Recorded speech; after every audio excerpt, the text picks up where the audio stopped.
Hello दोस्तों, राधे राधे, जय श्री कृष्णा। दोस्तों, आज हम आप लोगों के लिए एक कजरी गीत लेकर आए हैं जो बहुत ही मनोहर है। आप लोग वीडियो को देखिए, जिसमें एक विरही अपने पति के लिए क्या कह रही है।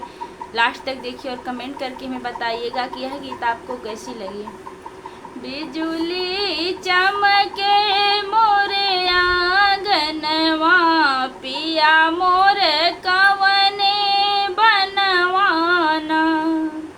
बिजुली चमके मोरे आंगनवा, पिया मोरे कवने बनवाना। झीऊ झीऊ के रेवा बोले, पिया के आवे सपनवाना।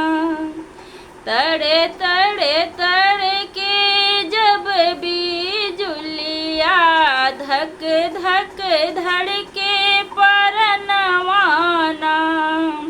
बिजुली चमके मोरे आंगनवा, पिया मोरे कवने बनवाना। दादुर मोर पपीहा बोले, तनिको ना मिले चयनवाना। भीगत होई है कवने बनवा, पिया मोरे कौने करनवाना। बिजुली चमके मोरे आंगनवा, पिया मोरे कवने बनवाना।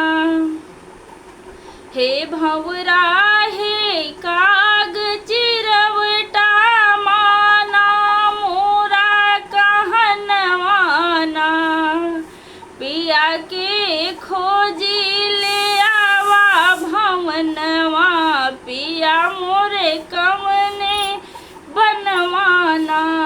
कि बिजुली चमके मोरे आंगनवा, पिया मोरे कवने